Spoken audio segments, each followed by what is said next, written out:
I want you to understand that this obfuscation is a theme, that they do this constantly to full Americans to go back into apathy and complacency, to not say, let me take action and let me take excess capital out of the bank before the banks won't let me.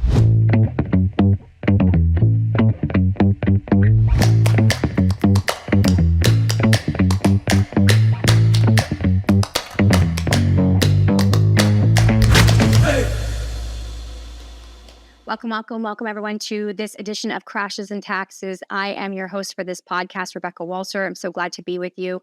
I do want to give I've been having to do this a lot more lately. I'm coming to you from New York, so if there's noise in the background, I apologize. It's the city.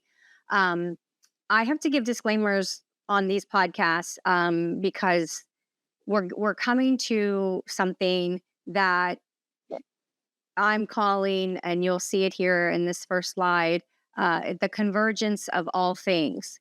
And so the further we go into what's happening and what's coming upon the world now, the more I'm going to have to give this disclaimer because politics, taxes, finance, the things that I talk about all the time, and that's my repertoire, my forte, and that's who I am and what I do and live and breathe.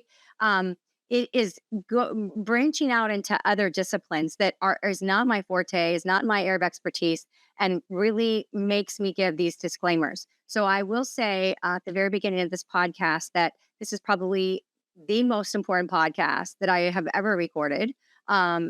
Because of the subject matter that we will cover at the end, which is, I think, the most important. But it is involving things that are outside the discipline of direct finance. It is going to go into the area of biblical prophecy, and specifically the book of Daniel and the book of Revelation. So I will let you know when I'm going to go into that information and relate that to where we are in the world according to the Bible, based on what the Bible says in the book of Daniel and the book of Revelation. And so if that's not something that you're interested in hearing because you just follow me for taxes and finance information, I just wanted to be respectful of your personal faith beliefs and let you know that we are going to go into that. And you, by all means, can disengage and turn the podcast off at that time. I would encourage you, whether you're an atheist, an agnostic, or a believer of some other kind of faith outside of Christianity, I would encourage you to just listen to it just for your own personal edification, to see and to know what the Bible does say about certain things reaching towards the end of time, and to see if it resonates with your spirit. And if it doesn't, then again, that's totally up to you. But it is something that I wanted to bring to your attention. So we will be going into an area that I do not ever cover on my podcast, but it's kind of unavoidable at this point. This is going to be a little bit of a longer podcast because there's a lot of actual data to get through. A lot of people complain that I don't do a podcast every single week, and that they like a lot of people that do a podcast every single day. And I just want you guys to understand that I am running a full national wealth management advisory. And as you can imagine, in this time frame, that is keeps me very, very busy, and my staff very, very busy. And so this is something that I do for the benefit of the public. It's my own research, my own time. It's my topics that I'm picking, that I'm interested in, that are relevant, that I think you'll be interested in. And so this is not my main job. This is really not a hobby. I won't say it's a hobby, but it's a passion I have. But I just also have to get my real life and my work done. And so I can't necessarily do a podcast every single week, even though that is the goal. But the other fact is that I do put a lot of effort, time, and energy into these things, especially in one like tonight. And because of all that, sometimes it does take me longer to get these things done. So I will stop talking and wasting time on all of this stuff, and let's get actually into the content, the convergence of all things. I'm going to have to broaden the screen just so that I can actually read. And I want to start with the fact that I think it's probably the largest economic news. No, I don't think, I know it actually is. Besides all of the recent economic developments in the last, I'd say 4 years, 5 years, we really have seen now the largest economic news, and that is the fact that the petrodollar agreement between the United States and Saudi Arabia did end on June the 9th, 2024. It was Sunday, June the 9th. That's because Mohammed bin Salami, the MBS, Saudi Prince, Crown Prince of Saudi Arabia, MBS, decided not to renew the contract. Now, I just want to show you some shenanigans that are happening in the world, because what's happening now, and this happened before, and I'm going to show it to you in a minute, but I just want to show you, this is the Times of India. The reason I had to go out and get a Times of India article to show you this is because the West isn't truly reporting it. What I showed you before, the previous slide, was, a smaller publication that talks about the pact ending. However, for the most part, it's crickets in the West. And then you can see Times of India, and it says Saudi's MBS shocks America. Dollar dominance could end as Riyadh chooses not to renew U.S. oil deal. Let's read it. Saudi Arabia, this was printed on June 12, 2024. Saudi Arabia has reportedly decided not to renew its, and I can't tell if that's a 50 or an 80, but literally the agreement was 1974. So it would have been 50-year petrodollar deal with the U.S., marking a significant shift with potential implications for the oil markets, really for the U.S. dollar. The deal will expire on June 9. The deal, which expired on June 9, had been a cornerstone of U.S. global economic dominance, the watch says, the watch details. So let's go to see now what their shenanigans, I'll say, what shenanigans they are playing to obfuscate what we have just read, that in fact, the U.S. petrodollar agreement ended on June the 9th, 2024. And you can see here it says reports of petrodollar system demise are fake news. Here's why.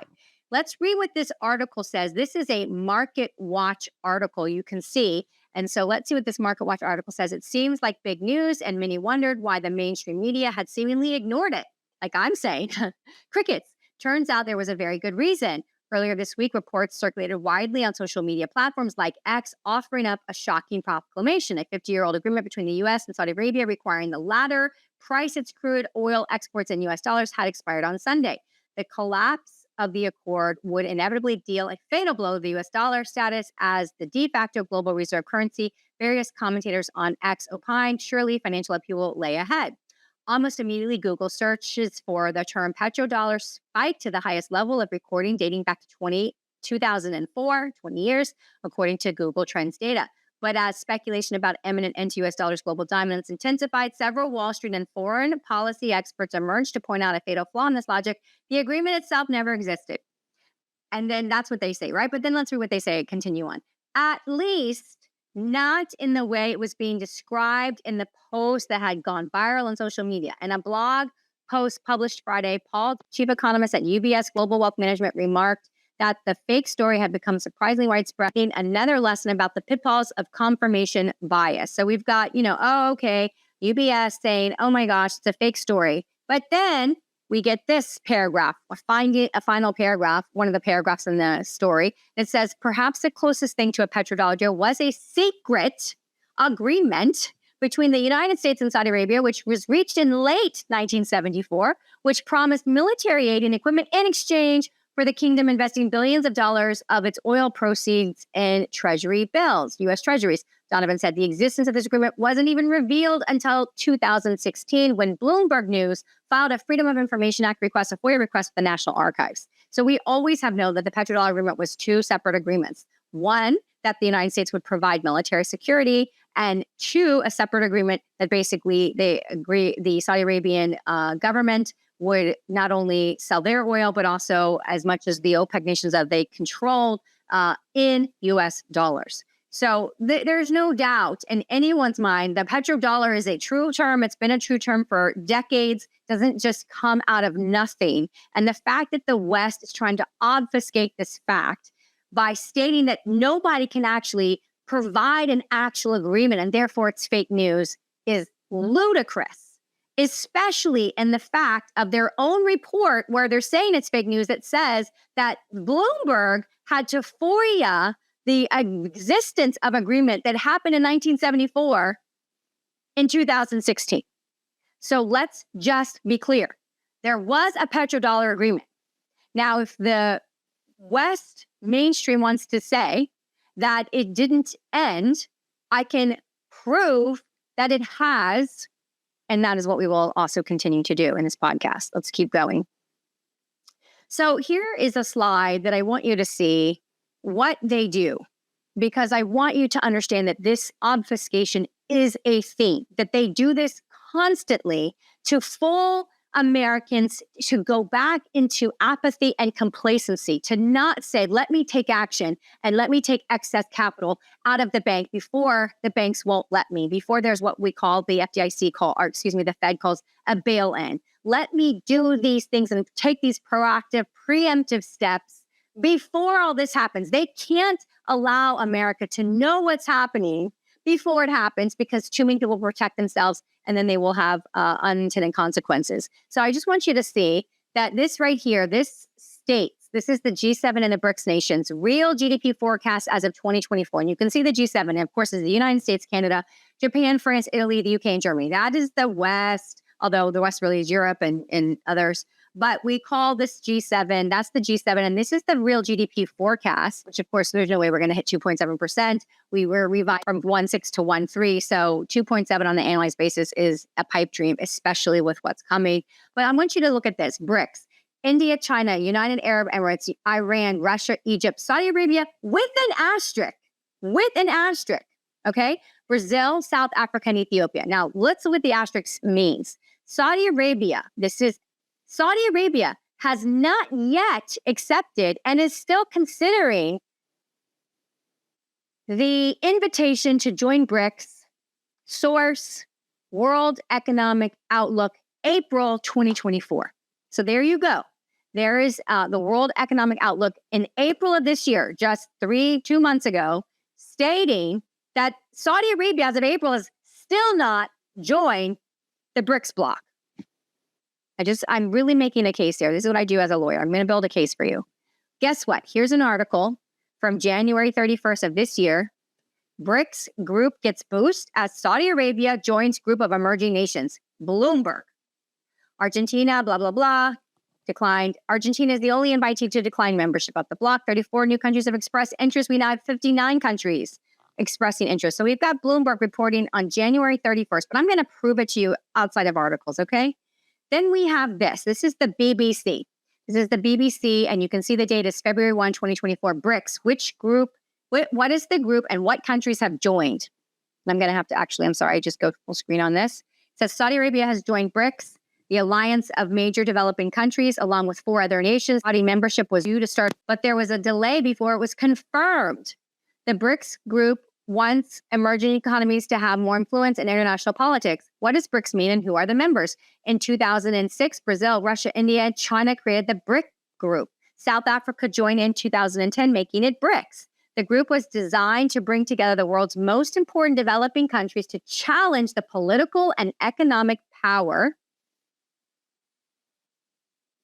of the wealthier nations of North America and Western Europe. Egypt, Ethiopia, Iran, Saudi Arabia, and the UAE were invited to become members with effect from January 1, 2024. Saudi Arabian government minister said in mid-January it had not joined. Now, this is again an article on BBC February 1 of 2024.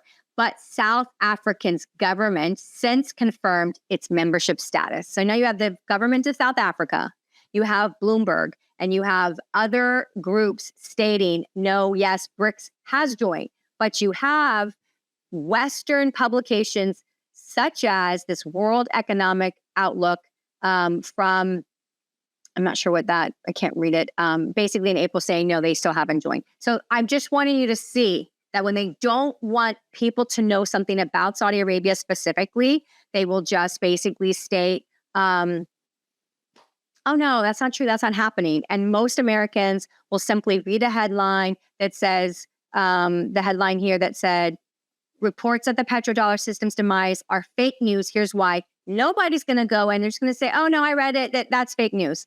No, it's not. It's them trying to make you apathetic and really do nothing.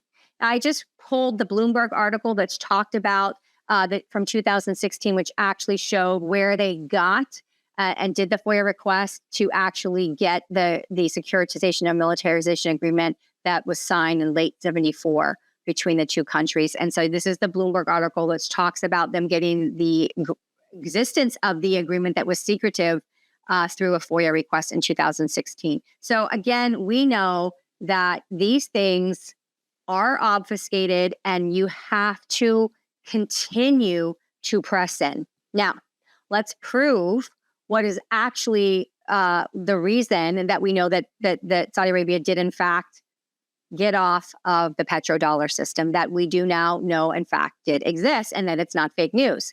And so you can see this Reuters article, and this is a really important article. So you can see this, it's from Reuters on April 4, 2024.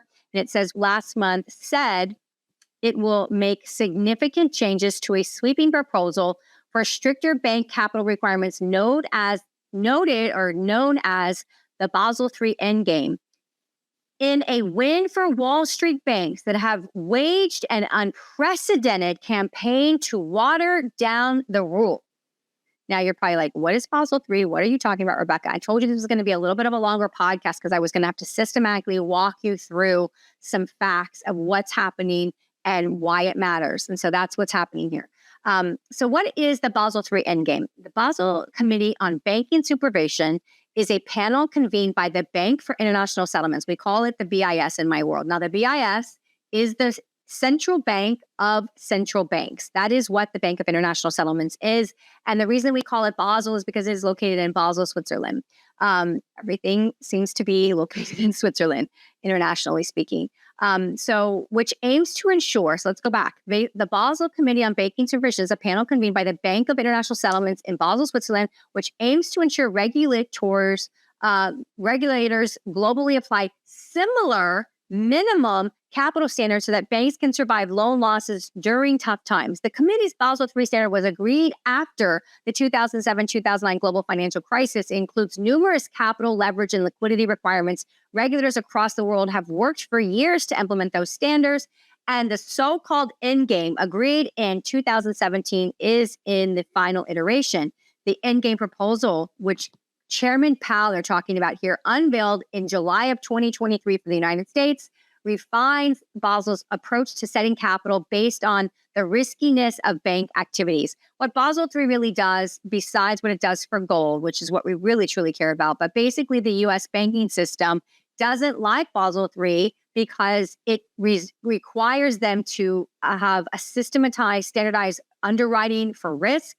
And then based on the scoring of that systematized and underwriting of risk, they have to have certain higher levels of capital reserves. Now, it might sound like, so let me just summarize this for you. Basically, we had a major financial crisis and we had the too big to fail and we had the troubled asset relief program, the TARP program, where the federal government bought toxic assets off the balance sheets of big banks.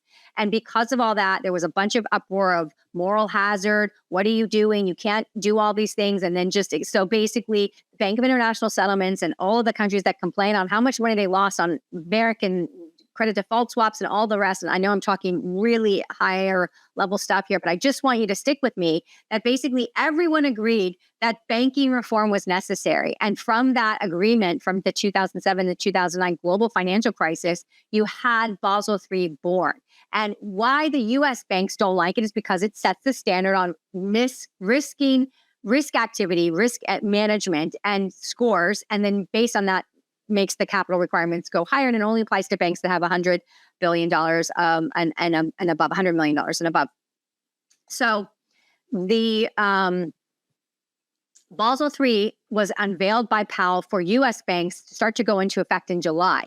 And what I just read to you was that basically, you can see here, this is the July Reuters report from July of 2023, where it says U.S. regulators kick off contentious effort to hike bank capital. So we can see right there that this is not going over well, that banks are having a problem with this. And it sounds like, to you maybe, that I am against the banks and I don't agree with them and I think that they should go along with these capital requirements. But in fact, it's impossible mathematically. It's impossible mathematically to go into these capital requirements without creating a systematic bank failure.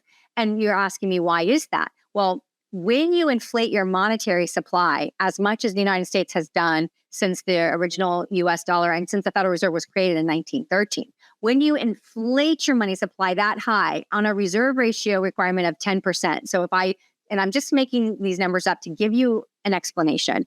If I have someone deposit $100 into the bank that I own, and I'm on a 10% reserve requirement, I'm fractionally reserving only 10%, and 90% is being lent out. And then that 90% is being deposited, and it's only 90% being lent out, and so on and so forth. And this is how we get what we call the money multiplier. So if I have built up 10% of all of what are my deposits in my bank, and then all of a sudden, and that's with this massive inflation of the money supply.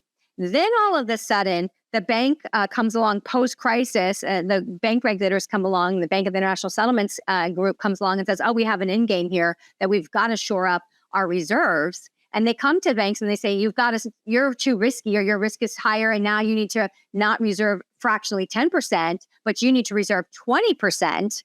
Well, guess what? With an inflated money supply, I don't have the physical assets to go from a 10% reserve to a 20% reserve.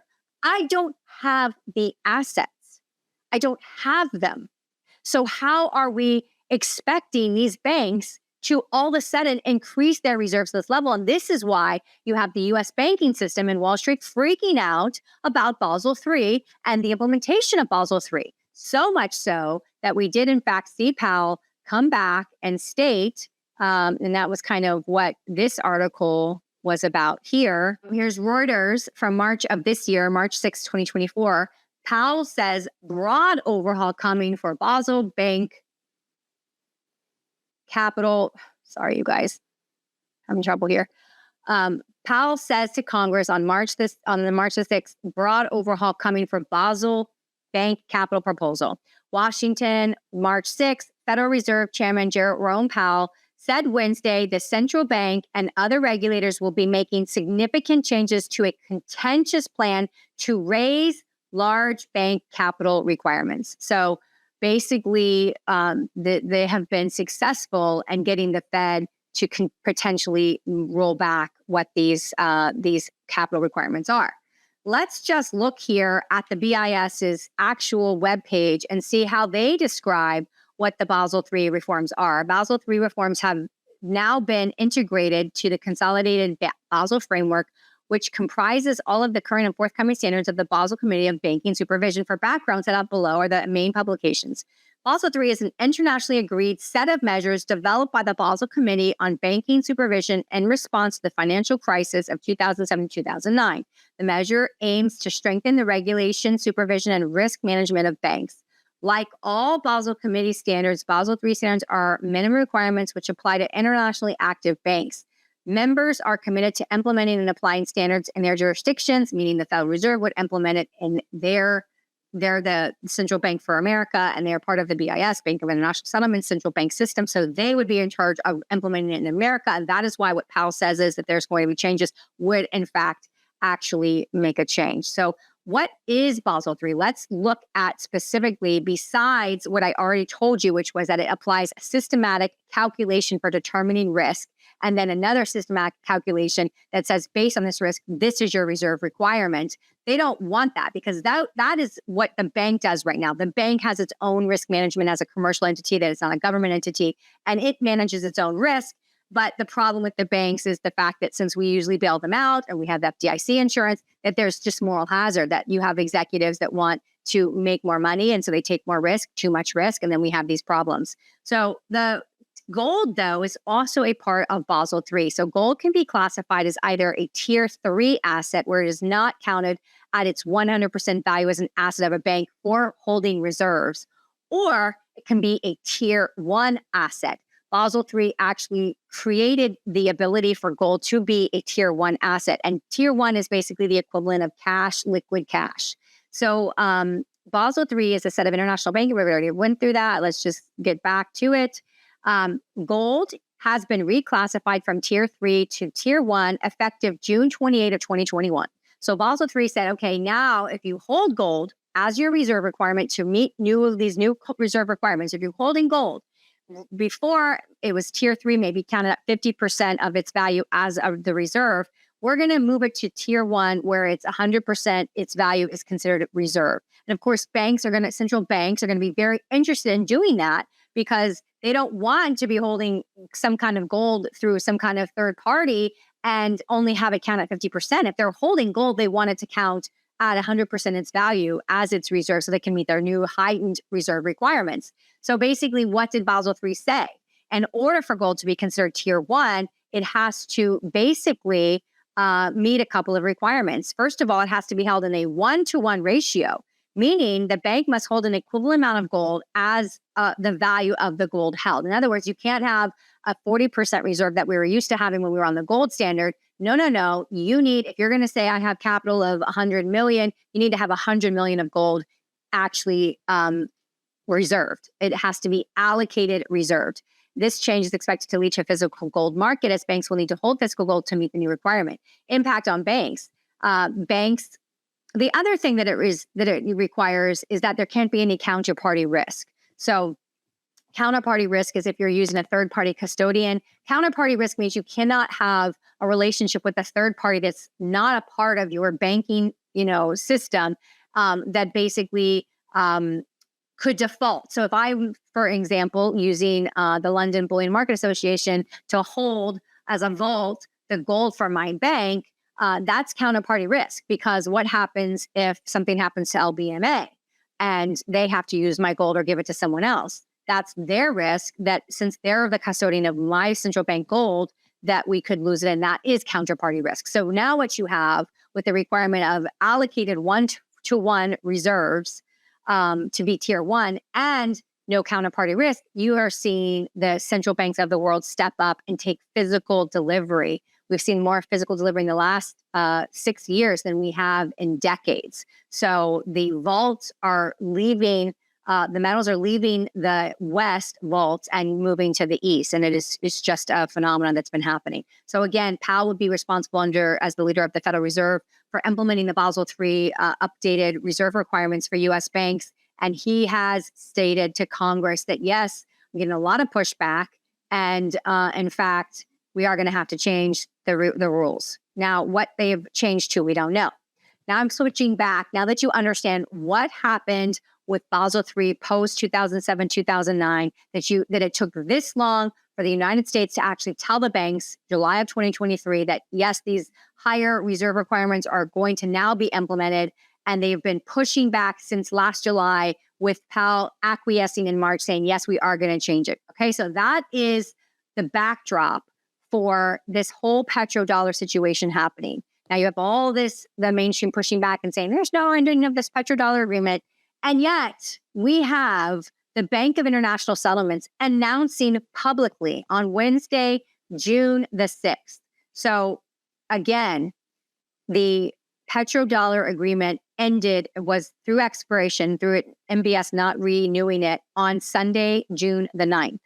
Publicly announced on Wednesday, June the 5th, 4 days prior, was the fact that we have Saudi Arabia joining the Bank of International Settlements CBDC project called mBridge as a full participant. The Saudi Arabia Central Bank joins the central banks of China, Taiwan, excuse my goodness, it's not Taiwan, China, Thailand, Hong Kong, the UAE. So you've got, and then Saudi Arabia, you've got 5 central banks, China, Thailand, Hong Kong, UAE, and Saudi Arabia, 5 central banks, along with the Bank of International Settlement. Those are the 6 full participating groups. And the Bank of International Settlements is obviously an entity. You've got the central banks of those 5 countries and the Bank of International Settlements in 2021 creating a project mBridge. Now, I'm going to go further. This is so massive. Saudi Arabia Central Bank has joined Project mBridge, a cross-border experiment with central bank digital currencies, CBDCs, for international trade. As a full participant, the Switzerland-based Bank for International Settlements, BIS, announced Wednesday, like I told you, publicly announced on June the 5th by the BIS. Project Enbridge was launched in 2021 as a collaboration between the BIS innovation arm and the central banks of China, Hong Kong, Thailand, and the United Arab Emirates to test the viability of central bank digital currencies for instantaneous cross-border trade and other payments using the project's blockchain, which is called the Enbridge Ledger. So that is their blockchain platform, the Enbridge Ledger. BIS also announced Wednesday that Project Enbridge has, after 3 years, reached the minimum viable product stage, MVP stage, and has requested private sector financial firms to propose new solutions and use cases that help develop the platform and showcase all of its potential. Now, this is really important and critical. I want you to see what's happening in the West. In addition to Enbridge's 6 full participants, which again, we already went through that. Saudi Arabia is one, announced publicly by the BIS on Wednesday, June 5th. 27 other official entities, including the International Monetary Fund of the West, of the SWIFT system, and the World Bank, and the central banks of countries, including Norway, South Korea, and Turkey, have signed on as observers to the project, giving them access to a sandbox for experimentation with technology. In other words, even the IMF and the World Bank, which are products really of the West, are actually are leveraged mostly by the West, I should say, by the current monetary system, which is controlled by the West, so that only makes sense. They're even participating as observers so that they can use and test experiments on the Enbridge. Major global financial institutions, including Goldman Sachs. Goldman Sachs founded here, where I am right now in New York City in the 1800s. Major global financial institutions, including our very own Goldman Sachs and HSBC, which is Hong Kong, Shanghai Bancorp, and China's 6 biggest state-owned banks are also working on the project. So if you start to piece this together, you start to see that we had a major financial collapse in 2007, 2009. And the Bank of International Settlements and all member central bank countries, including the Federal Reserve in the United States, agreed that they would systematize risk management and capital requirements of banks that do international business, 100 million and plus and up. It took from all of that agreement after the 2007-2009 crisis to actually get agreement in 2017, and then implementation has been very long in coming. Powell announced the U.S. implementation beginning in July of 2023, and then you had all this pushback with Powell then acquiescing in March and saying, oh my gosh, no, we're actually not going to be able to do all this that we said we're going to be able to do. And as all of that is happening, and Basel III starts making gold a tier 1 asset for these higher reserves, and all these central banks of the world are doing all of this gold buying and moving physical hard gold to the East, you have the Bank of International Settlements creating a project with 6 other central banks of mostly the BRICS nations. And they are testing central bank digital currencies, cross-border payment transactions.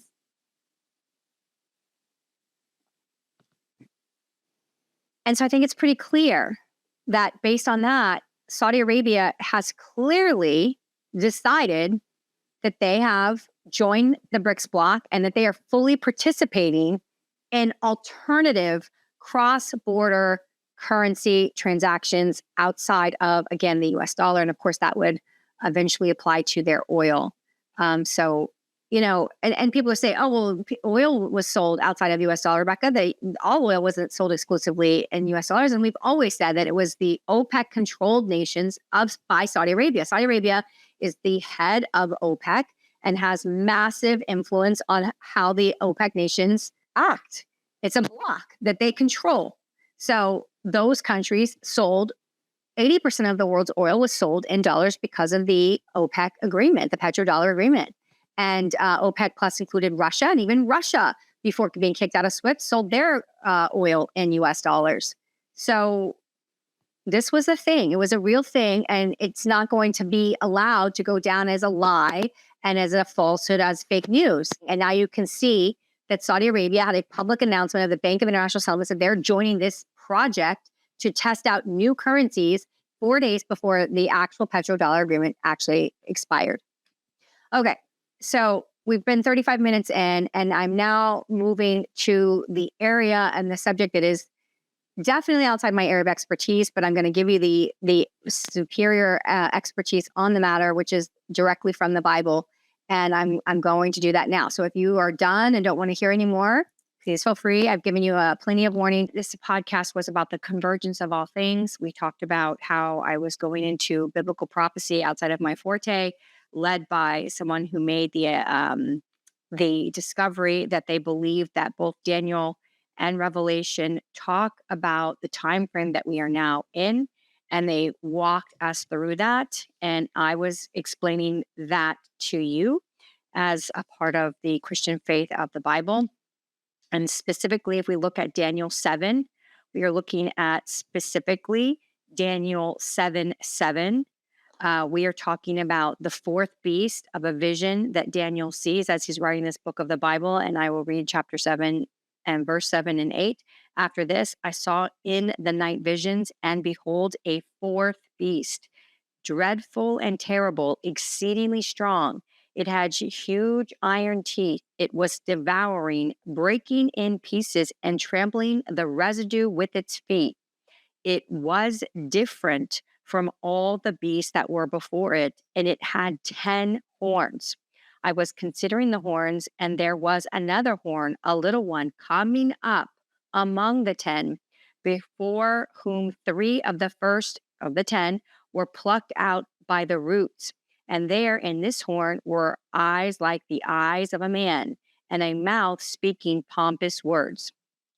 Now we're going to jump to Daniel 7, verses 16. We're skipping some things, and we're getting to verse 16, and where Daniel gets an interpretation by basically the angel. And so the angel starts to interpret all of this. So he told me, verse 16, second half, he told me and made known to me the interpretation of these things. Those great beasts, which are four kings which arise out of the earth, but the saints of the Most High shall receive the kingdom and possess the kingdom forever and even forever and ever. Then I wish to know the truth. This is verse 19, Daniel 7:19, and this is in the New King James version. Then I wish to know the truth about the fourth beast, which was different from all the others, exceedingly dreadful, with its teeth of iron and its nails of bronze, which devoured, broke in pieces, and trampled the residue with its feet. And the 10 horns that were on its head, and the other horn which came up before the 3 fell, namely that horn which had eyes and a mouth which spoke pompous words, whose appearance was greater than his fellows. I was watching, and the same horn was making war against the saints and prevailing against them until the Ancient of Days came, and a judgment was made in favor of the saints of the Most High in the kingdom, and the time came for the saints to possess the kingdom. Thus he said, this is verse 23, 7:23 of Daniel, the fourth beast shall be a fourth kingdom on earth, which shall be different from all other kingdoms. It's just talking about it. The fourth beast shall be a fourth kingdom on the earth, which shall be different from all other kingdoms, and shall devour the whole earth, trample it, and break it in pieces. The 10 horns are 10 kings who shall arise from this kingdom, and another shall arise after them. He shall be different from the first ones, and he shall subdue 3 kings. He shall speak pompous words against the Most High, shall persecute the saints of the Most High, shall intend to change the times and law. Then the saints shall be given into his hand for a time and times and half a time. But the court shall be seated, and they shall take away his dominion to consume and destroy it forever. Then the kingdom and dominion and the greatness of the kingdoms under the whole heaven shall be given to the people, the saints of the Most High. His kingdom is an everlasting kingdom, and all dominion shall serve and obey him. This is the end of the account. As for me, Daniel, my thoughts greatly troubled me, and my countenance changed, but I kept the matter in my heart. That's the end of the Daniel version. You can see that, as we talked about earlier, this fourth kingdom that is arising on the earth, this fourth beast, is going to have 10 head leaders. And at some point, and we don't know if that point is 50 years from now, and if this is going to be a 50-year situation, or if it's 10 years, or if it's 1 year, if it's 6 months, we do not know. But apparently this fourth kingdom on the earth that arises is going to have 10 heads. And at some point, a new king is going to come forward and displace 3 of those 10. And then this is the one that is going to be the Antichrist. who will speak against the saints, and for a time, times, and half a time, which is a year, 2 years, and a half a year. So that is 3.5 years or 42 months. Now we go over to the book of Revelation, and specifically chapter 13. This is where we are going to get this to converge, the convergence of all things. And so we are in chapter 13, and we're going to read verses 1 through 10. Again, this is Revelation 13, and this is the New King James Version. The beast from the sea. Then, and this is now, the author is John the Beloved. He was exiled to the island of Patmos. And as he was exiled there, he wrote the book of Revelation and wrote down everything that he saw. So that he's talking about, I as John the Beloved, the disciple of Jesus Christ. Then I stood on the sand of the sea, and I saw a beast rising out of the sea, having 7 heads and 10 horns, and on his horns 10 crowns, and on his heads a blasphemous name. Now the beast which I saw was like a leopard. Now remember, John isn't saying it is a leopard. John knew what a leopard was. He said it's like a leopard. Remember, John is a Jew from the Middle East. So the question is, would he know what other animals that have there are some sort of cat animal, but they don't have the same spots as a leopard? Would he know how to describe something that was not what he would have seen in the Middle East? And I stood on the sand of the sea, and I saw a beast rising out of the sea, having 7 heads, 10 horns, and on his horns 10 crowns, and on his heads a blasphemous name. Now the beast which I saw, verse 2, was like a leopard. His feet were the feet of a bear, and his mouth like the mouth of a lion. The dragon, which we know from Revelation earlier, is Satan. The dragon gave him his power and his throne and his great authority. And I saw one of his heads as if it had been mortally wounded, and his deadly wound was healed. And all the world marveled and followed the beast. This is talking about the Antichrist, who's going to be apparently killed and be resurrected. So people are going to believe that's a miracle, sign, and wonder, and they'll be fooled and deceived by this. So, and all the world marveled and followed the beast. So they worshiped the dragon who gave the authority to the beast, and they worshiped the beast, saying, who is like the beast? Who is able to make war with him? And he, the beast, was given a mouth speaking great things and blasphemies, and he was given authority to continue for 42 months. You can see here in Revelation 13:5. This is where we tie it to Daniel 7, that we see that there is one who's blasphemous, and that he is given the authority to basically to continue over the saints of God for 42 months, that 3.5 year time frame that was mentioned in Daniel 7. Then he opened his mouth and blasphemed against God, to blaspheme his name, his tabernacle, to those who dwelt in heaven. It was granted to him to make war with the saints and to overcome them. And authority was given him over every tribe, tongue, and nation. All who dwell on earth will worship him. Now this is the important thing to realize, whose names have not been written in the book of life of the Lamb slain from the foundation of the world. So basically, the people that are not written as saved by Jesus will be the ones that will worship him, but the ones that are saved will not worship him, because whose names have not been written. So those are the ones that are worshiping this beast. If anyone has an ear, let him hear. He who leads into captivity shall go into captivity. He who kills with the sword must be killed with the sword. Here is the patience and the faith of the saints. So that is the Revelation 13. And so you can see how that ties to Daniel 7. And it is a very big description. And so what we're trying to show here is that here are the BRICS nations. And you can see here, Brazil, BRIC. B is Brazil. Brazil is a jaguar, which looks like a leopard.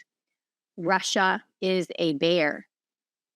India is a tiger. And if you talk to someone who does not know what a tiger is, but knows what a leopard is, it says it looks like a leopard, but it's not a leopard. They have stripes instead of spots. So that would be India, would be a tiger.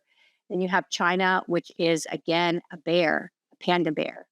And then we also have the S, which is South Africa. The springbok is a middle-sized antelope in South Africa. That is the animal of South Africa.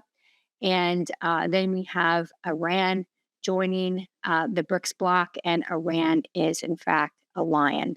So what I was stating at the very end was that this could maybe not be where we are in the history of time, but the statistical possibility of a biblical prophecy in both the Old and New Testament, specifically talking about something that looks like a leopard and a bear and a lion, all converging at this time in history to actually become together as an economic bloc challenging the West in the East, is, to me, statistically impossible. It's just not possible to get this level of coordination from the Bible to present day 2024 without there being some kind of actual tie. So I read it as this is where we are, and you can make your own opinion. That's why everyone has their own faith, and I respect yours. Thank you all. Have a great day. Talk to you on the next Crashes and Taxes. Bye-bye. Hey.